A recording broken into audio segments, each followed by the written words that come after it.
আমি তো ভালোবাসি তোকে পর্ব ৩৭। তানভীরের সাথে বেশ কিছুটা সময় কথা বলে আবির নিচে চলে আসছে। মেঘ সোফায় বসে টিভি দেখতেছে। ড্রয়িং রুমে আর কেউ নেই। আবির মেঘকে দেখেও না দেখার মতো করে রান্নাঘরে চলে গেছে। নিজের জন্য কড়া করে ১ কাপ কফি করেছে।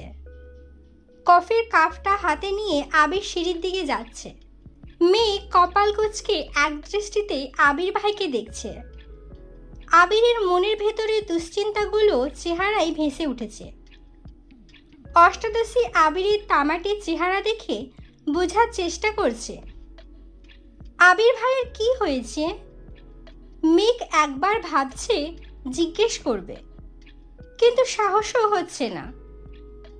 আবির সিঁড়ি পর্যন্ত যেতেই মালিহা খান নিজের রুম থেকে বের হতে হতে আবিরকে ডাকলেন। আবির সিঁড়ির পাশে দাঁড়িয়ে পড়েছে। মালিহা খান সোফায় এসে বসলেন। আবিরের দিকে তাকিয়ে বললেন, তোর সাথে কথা আছে। আবির নির্বিকার কণ্ঠে বলল, আম্মু, তুমি যে বিষয় নিয়ে কথা বলতে চাচ্ছ সেই বিষয় নিয়ে আমি কথা বলতে চাই না বলেই রাজশাহী থেকে ফেরার পর থেকে তোমার সাথে দূরত্ব রেখে চলছে। কথা বলতে চাই না বললেই কি সব কিছু এড়িয়ে যেতে পারবি? তোর কি বিয়ের বয়স হয়নি? বিয়ে কি করবি না? আবির তপ্ত স্বরে জানালো, বিয়ে করার সময় হলে নিজেই তোমাদের বলবো। মালিহা খান শুষ্ক কণ্ঠে বলে উঠলেন, আমি আমার ছেলের এই রূপ দেখব বলে ছেলেকে বিদেশে পাঠাইনি। তোকে এত মনমরা দেখতে আমার ভালো লাগে না। আমি চাই তুই বিয়ে কর। একটু থেমে পুনরায় বললেন, জান্নাত মেয়েটাকে আমার খুব ভালো লাগছিল। এতদিন মেঘের টিউটর ছিল, এখন তো আর সে আমাদের বাসায় পড়ায় না। মেয়েটার খোঁজ নিতে তো সমস্যা নেই। আবির নিশ্চুপ। মেঘ হাঁ করে তাকিয়ে আছে বড় আম্মুর মুখের পানে। মেঘের চোখে মুখে দুশ্চিন্তার ছাপ। কিভাবে বলবে জান্নাত আপুর যে বিয়ে হয়ে গেছে, তাও আবার আসিফ ভাইয়ের সঙ্গে। মেঘ সহসা আবিরের মুখের পানে তাকালো। মালিহা খান মেঘের দিকে তাকিয়ে বললেন, তোর কাছে জান্নাতের নাম্বার আছে? মেঘ বলে, জান্নাত আপুর? মেঘের কথার মাঝে আবির বলে ওঠে, ওর কাছে নাম্বার থাকবে কোথা থেকে? তুমি কি শুরু করেছো আম্মু?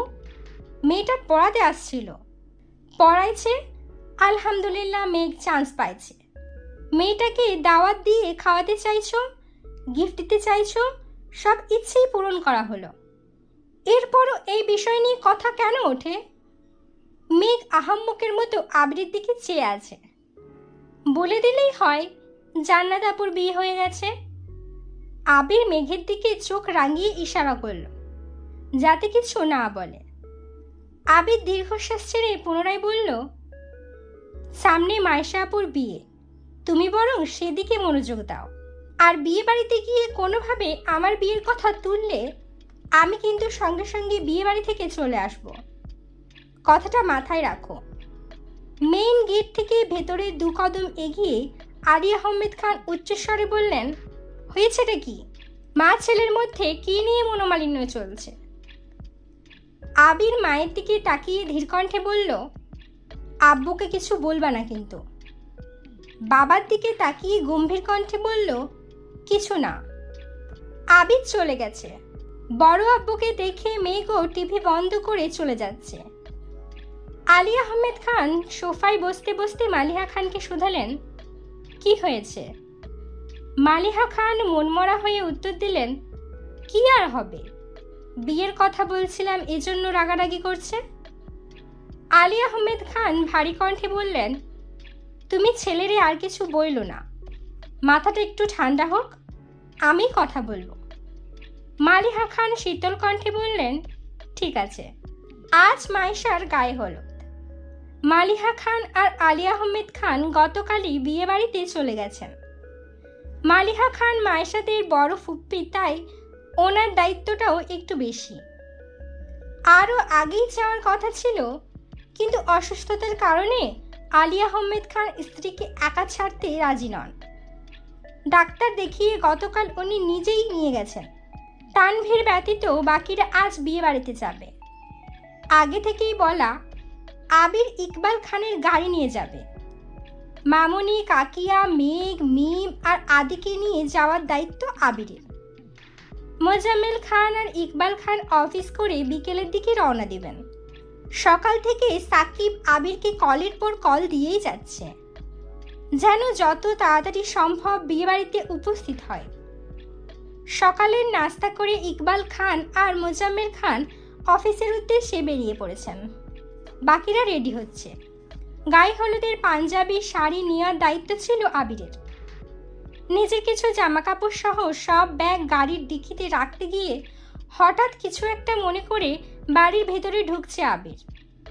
মিম, আদি, মামুনিরা ততক্ষণে রেডি হয়ে মেঘকে ডাকতে ডাকতে বেরিয়ে পড়েছেন। কাকিয়া আবিরকে জিজ্ঞেস করলেন, আবার কোথায় যাচ্ছিস? উত্তরে আবির জানালো, ওয়ালেটটা রুমে ফেলে আসছি, তোমরা গাড়িতে বসো, আমি এখনই আসছি। হালিমা খান পুনরায় ডেকে বললেন, মেঘ রেডি হলো কিনা একটু দেখিস তো।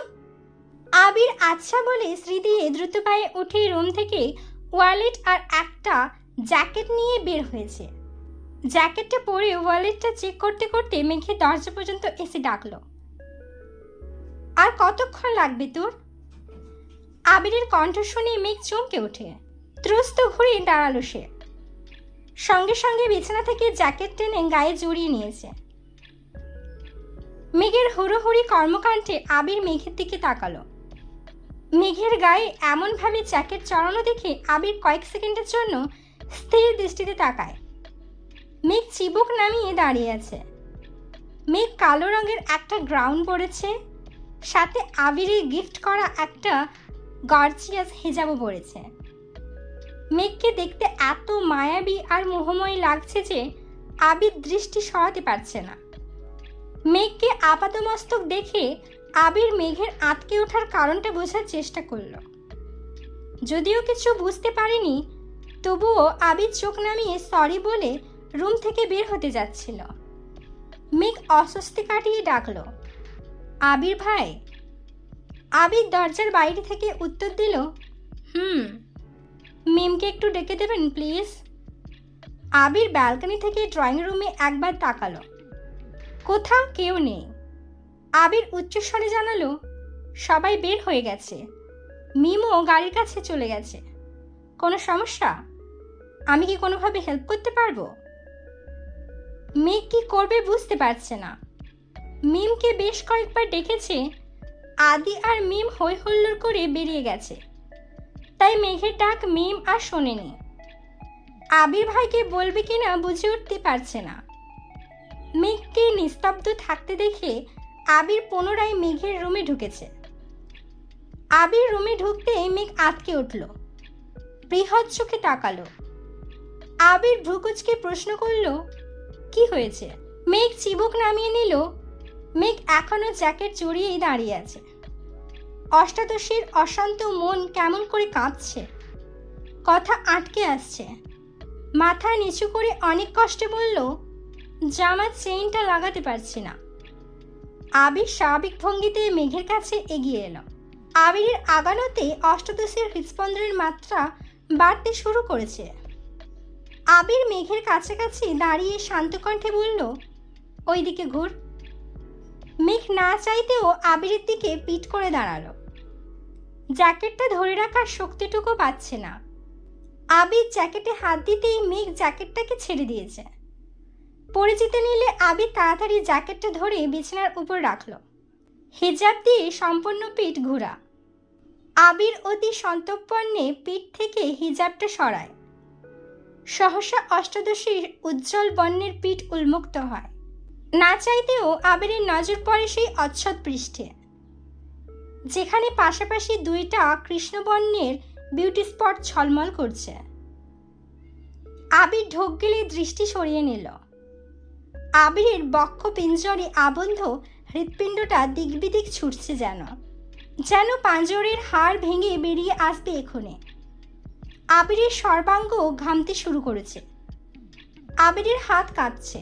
অন্যদিকে তাকিয়ে কাঁপা কাঁপা হাতে জিপাসের স্লাইডারে ছুতে গেলে উষ্ণ হস্তের 3 আঙ্গুল মেঘের উন্মুক্ত পিঠ স্পর্শ করে। আবির আর মেঘ দুজনের গাত্র এবার একসঙ্গে কম্পিত হলো। আবিরের স্পর্শে অষ্টাদশীর অঙ্গে অব্যক্ত শিহরণ জাগছে। মেঘের প্রতিটা শিরা উপশিরায় তুফান শুরু হয়ে গেছে। কয়েক সেকেন্ডের ব্যবধানে শরীরের প্রতিটা লোম দাঁড়িয়ে পড়েছে। মেঘ চোখ বন্ধ করে তাকিয়ে আছে, তবে তার দাঁড়িয়ে থাকার শক্তি ক্রমশ কমে আসছে। আবির তাড়াহুড়ো করে স্লাইডার টেনে ওপরে উঠিয়ে দ্রুত পায়ে রুম থেকে বের হয়ে গেছে। সিঁড়ি দিয়ে নামতে নামতে পরনের জ্যাকেটটা খুলে ফেলল। মনে হচ্ছে সারা শরীর থেকে গরম বাতাস বের হচ্ছে। চোখের সামনে বারবার প্রেয়সীর উন্মুক্ত পৃষ্ঠ ভেসে উঠছে। নিচে এসে চেয়ার টেনে বসে এক নিঃশ্বাসে 1 গ্লাস পানি শেষ করল। দীর্ঘশ্বাস ছেড়ে নিজেকে ধাতস্থ করার চেষ্টা করল। পকেটে থাকা ফোনটা অবিরত ভাইব্রেট হচ্ছে। ফোন বের করে কল রিসিভ করল। সাকিব কল দিয়েছে। কথা বলতে বলতে মেইন গেট পেরিয়েছে। মামনি আর কাকিয়া গাড়িতে বসে আছেন। মিম আর আদি ছুটোছুটি করছে। কে সামনে বসবে সেটা নিয়েই 2 ভাই বোন বিবাদ করছে। আবিরকে বের হতে দেখেই দুজন শান্ত হয়ে গেছে। অন্যদিকে আবিরের প্রস্থানের পরপরই অষ্টাদশী ধপ করে বিছানায় বসে পড়েছে। উন্মুক্ত পৃষ্ঠে আবির ভাইয়ের স্পর্শ অনুভব করতে বারবার শিহরিত হচ্ছে মেঘের গাত্র। যাও ভেবেছিল জ্যাকেটটা পরবে, কিন্তু এখন মনে হচ্ছে গ্রীষ্মের প্রখর রোদে পুড়ছে তার দেহ। কিছুক্ষণের মধ্যেই নিচে নামলো মেঘ। আবির গেটে তালা ঝুলিয়ে গাড়ির কাছে আসতেই শুনতে পেল 3 ভাই বোনের কথোপকথন। 3 জনের সামনে বসার জন্য উঠে পড়ে লেগেছে। আবির সেদিকে মনোযোগ না দিয়ে ড্রাইভিং সিটে বসে পড়ল। আকলিমা খান গাড়ির ভেতর থেকে ডাকলেন, কি রে, তোরা কি গাড়িতে উঠবি? মেঘ বাকিদের উদ্দেশ্যে বলছে, শোন, আবির ভাই যেই রাগী, গাড়িতে বসে ঘাড় ঘোরালেই দিবে মার। তোরা কি ওর সামনে বস, আমি বরং পিছনেই বসবো। মেঘের কথা শুনে মিম আর আদি দুজন দুজনের দিকে তাকালো। আদি দৌড়ে এসে মায়ের পাশে বসে পড়েছে। আদির পিছন পিছন মিমও ছুটে এসে বলছে, আমিও আম্মুর সাথে যাব। মেঘ মনমরা হয়ে বলল, কি আর করার, তাহলে তো আমাকেই সামনে বসতে হবে। ওপরে ওপরে মনমরা ভাব দেখালেও মনের ভেতরে তার রাজ্য জয়ের খুশি। আদি একগাল হেসে বলল, মেঘাপু, তুমিই বরং সামনে বসো। মেঘ যে মনে মনে তাই চাইছিল, এটা তো আর তারা জানে না। আবির ভাই গাড়ি চালাবে আর মেঘ পিছনে বসবে, তা হতেই পারে না। গতকাল রাত থেকেই প্ল্যান করে রেখেছে, যেভাবেই হোক তাকে সামনেই বসতে হবে। মেঘ মিটিমিটি হেসে গাড়িতে উঠেছে। আবির এতক্ষণ বেখেয়ালি থাকলেও পুরো ঘটনায় সে মনোযোগ দিয়ে শুনেছে। গাড়ির জানালা দিয়ে বাহিরের দিকে তাকিয়ে হাত দিয়ে মুখ ঢেকে মুচকি হাসল। আবির চাইলেই সবার মধ্যে মেঘকে সামনে বসতে বলতে পারত। মেঘ যে নিজে থেকে আবিরের পাশে বসার চেষ্টা করছে, এতেই আবিরের মন প্রশান্তিতে ভরে উঠেছে। দিনকে দিন মেঘের করা পাগলামিগুলো আবিরকে তার প্রেয়সীর প্রতি আরও বেশি আসক্ত করে তুলছে। খানবাড়ির রাজপুত্র আর রাজকন্যারা ঢাকা থেকে ত্রিশালের উদ্দেশ্যে যাত্রা শুরু করেছে। আবিরের মামার বাড়ি ময়মনসিংহ বিভাগে ত্রিশালে। যানজট পেরিয়ে আসতে অনেকটাই সময় লেগে যায়। আবির পূর্ণ মনোযোগ দিয়ে গাড়ি চালাচ্ছে। মেঘ একবার রাস্তার দিকে দেখছে, মাঝে মাঝে আর চোখে আবিরকেও দেখছে। আবিরের দিকে যতবার তাকায় ততবারই বাসার ঘটনার কথা মনে পড়ে যায়। প্রতিবারই অষ্টাদশী লজ্জায় নুইয়ে পড়ে। আকলিমা খান আর মালিহা খান সাংসারিক আলোচনা করতে ব্যস্ত। গাজীপুর চৌরাস্তা পেরিয়ে কিছুক্ষণ যাওয়ার পর আবির গাড়ির কাছ নামিয়ে দিয়েছে। শীতল পরিবেশ, রাস্তার পাশে বিশাল আকৃতির গাছ। মেঘ এক মনে তাকিয়ে সেসব দৃশ্য দেখছে আর আপন মনে কত কি ভাবছে। অষ্টাদশীর অশান্ত মনে ছুটোছুটি করছে কত শত প্রেমময় বার্তা। আচমকা আবির রাস্তার পাশে গাড়ি থামাতে মেঘসহ বাকিরাও চমকে ওঠে। আবির মামনি আর কাকের উদ্দেশ্যে বলে, তোমরা একটু বসো, আমি আসছি। 5 মিনিটের মধ্যে একটা শপিং ব্যাগ আর কিছু খাবার নিয়ে গাড়িতে উঠেছে। খাবারগুলো মিমদের দিয়ে শপিং ব্যাগটা মেঘকে দিয়ে বলল, এটা রাখ, পরে নেব। দীর্ঘ পথ অতিক্রম করে আবিরের মামাবাড়িতে পৌঁছালো। 3 মামার বাড়ি পাশাপাশি। বড় মামার বাড়ি 2 তলা বিল্ডিং। বিয়েবাড়িতে গেট অনেক দূর থেকেই সবার চোখে পড়ছে।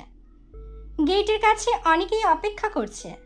মিমদের নামতে দেখে বরণডালা নিয়ে মালা ঘর থেকে বেরিয়ে আসছে। মেঘ বার হতে যাবে এমন সময় আবির মেঘের হাত টেনে 1000 টাকার নোট মেঘের হাতে দিয়ে আস্তে করে বলল, বরণ করলে এটা দিয়ে দিস। মেঘকে কেউ যেন কোনোভাবে কিছু বলতে না পারে, তাই আবির আগে থেকেই চোখ কান খোলা রাখার চেষ্টা করছে। আবিরের সামনে মালা বরণডালা ধরতেই আবির বিরক্তির স্বরে বলল, আমার এসব পছন্দ না, বরণ করলে ওদের করো। আবির বরণডালায় টাকা দিয়ে মালাকে পাশ কাটিয়ে বাড়িতে ঢুকে পড়েছে। মালা যথারীতি হাসি মুখে বাকিদের বরণ করল। আবির একটু ভেতরে আসতেই সাকিব দৌড়ে এসে আবিরকে জড়িয়ে ধরে বলল, কেমন আছো ভাইয়া? আলহামদুলিল্লাহ ভালো। তুই কেমন আছিস? আলহামদুলিল্লাহ অনেক ভালো। কত বছর পর তুমি আমাদের বাড়িতে আসছো, ভালো তো থাকতেই হবে। আবির স্বাভাবিক কণ্ঠে শোধালো, বাকিরা কোথায়? আছে, চলো। ততক্ষণে মেঘরাও বাড়িতে ঢুকে পড়েছে। আবির বারান্দায় পা রাখতে রাখতে সবার উদ্দেশ্যে সালাম দিল। সালামের উত্তর দিয়ে এক একজন এক এক রকম প্রশ্ন করছে। তাদের মধ্যে একজন বয়স্ক মহিলা বলে উঠলেন, এইটা বাবু না?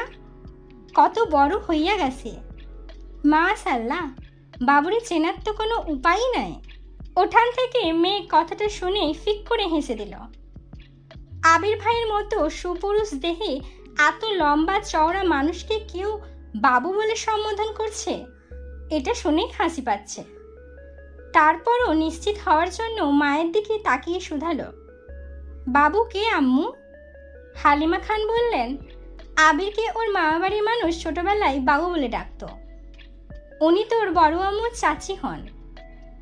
আবির মৃদু হেসে শুধালো, নানু কেমন আছো? আলহামদুলিল্লাহ ভালো আছি ভাই, তুমি ভালো আছো নি? আলহামদুলিল্লাহ। বেশ কিছুটা সময় আলাপচারিতা চলল।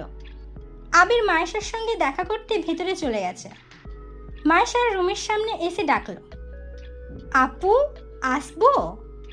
মায়েশা আবিরকে দেখেই মিষ্টি করে হাসলো। বিছানা থেকে নেমে জিজ্ঞেস করলো, কেমন আছিস ভাই আমার? কত বছর পর তোকে দেখছি। আবিরের ওষ্ঠোদ্বয় প্রশস্ত হলো। উত্তরে আবিরও বলল, তোমাকেও। আচ্ছা আপু, এই বিয়েতে তুমি খুশি তো? আলহামদুলিল্লাহ, আব্বু আম্মু খুশি থাকলে আমিও খুশি। শুধু একটাই ইচ্ছে, যার কাছে বিয়ে দিচ্ছে সে মানুষটা যেন ভালো হয়। চিন্তা করো না, মানুষ হিসেবে ভাইয়া খুব ভালো। আমি খোঁজ নিয়েছি, তাছাড়া ওনার সাথে আমার দেখা হয়েছে। ইনশাআল্লাহ তুমি খুশি হবে। তুই দেখা করেছিলি? এর মধ্যে মিম, মেঘ আর আদিও মায়েশা আপুকে দেখতে আসছে।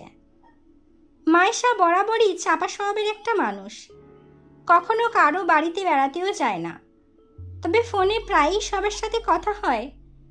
তাছাড়া মালিহা খান বেড়াতে আসলে ওনার মুখে বাসার সবার কথা শোনে, সেভাবেই চিনে সকলকে। আবির ভ্রুকুচকে শোধালো, কেন, ভাইয়া কি তোমায় বলেনি? কথা বলি না তো। বিয়ে ঠিক হওয়ার পর একদিন কথা হয়েছিল, আমার কথা বলতে খুব অস্বস্তি লাগে। উনি মাঝে মাঝেই কল দেন, কিন্তু আমি রিসিভ করি না। আবির শপিং ব্যাগ আর নিজের পকেট থেকে একটা চিঠি বের করে মায়েশাপুর হাতে দিয়ে বলল, তুমি কথা বলো না বলে তোমার জামাই মাঝ রাস্তায় দাঁড়িয়ে থেকে আমাকে দিয়ে পাঠাইছে, এটা পড়ে ওনাকে কল দিতে বলেছে। মেঘ উত্তেজিত কণ্ঠে বলল, রাস্তায় ওই লোকটা কি আপুর বর ছিল?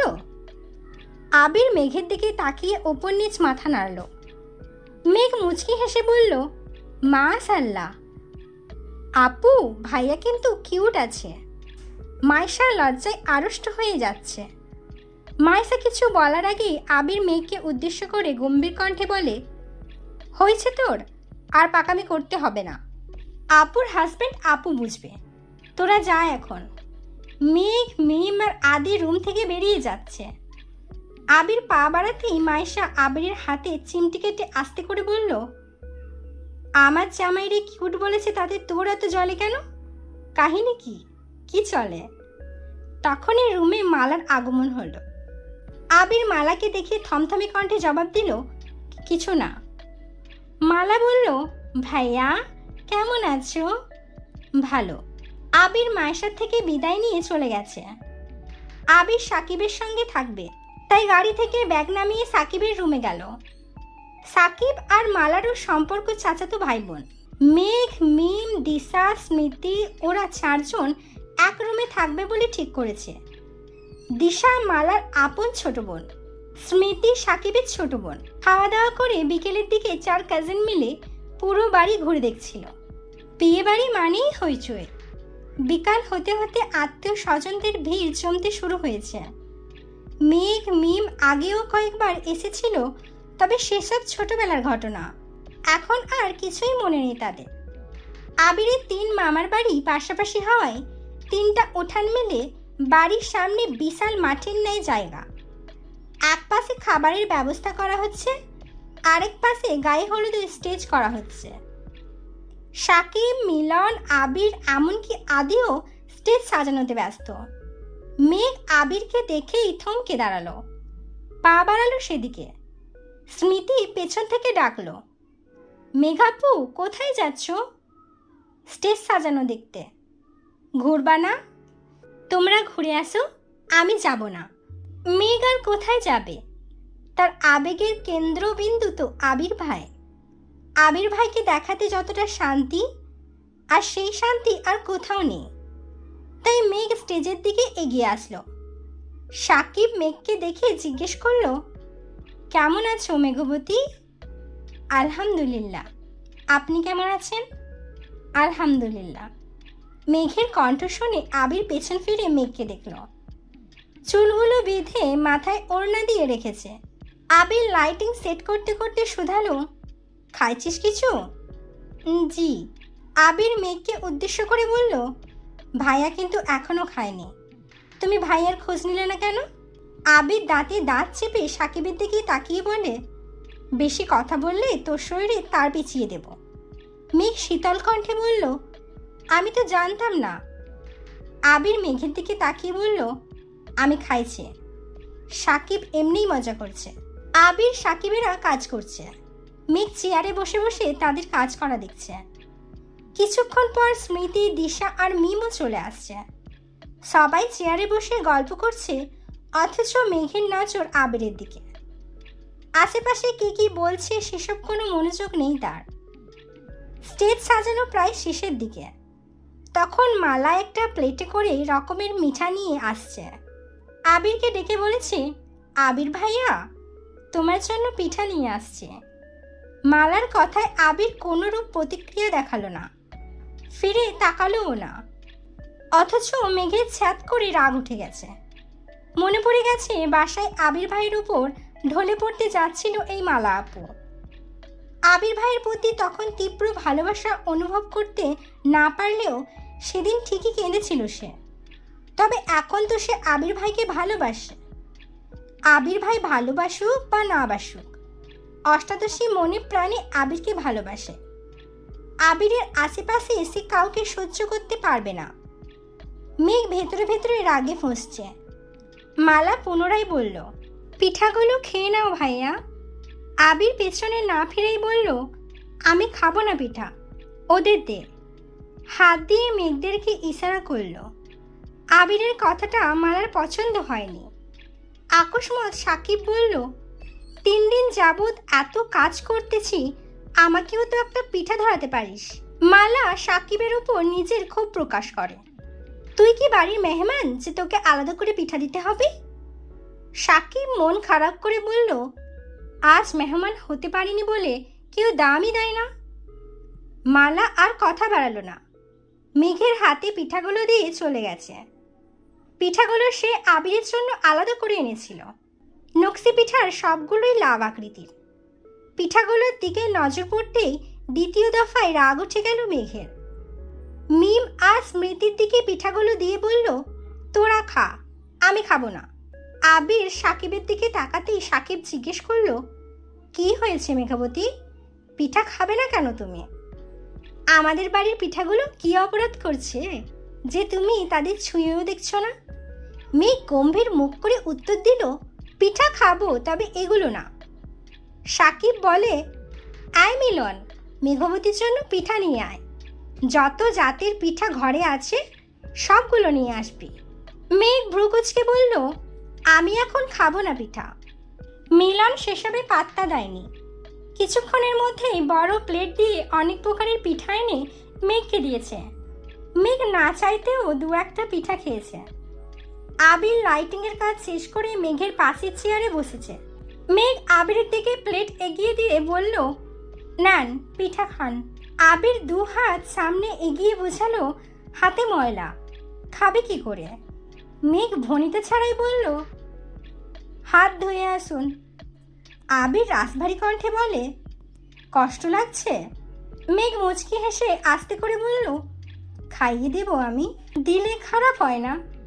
মেঘ কথাটা মজা করে বলেছিল। আবির ভাই যে এভাবে রাজি হয়ে যাবে এটা ভাবেনি।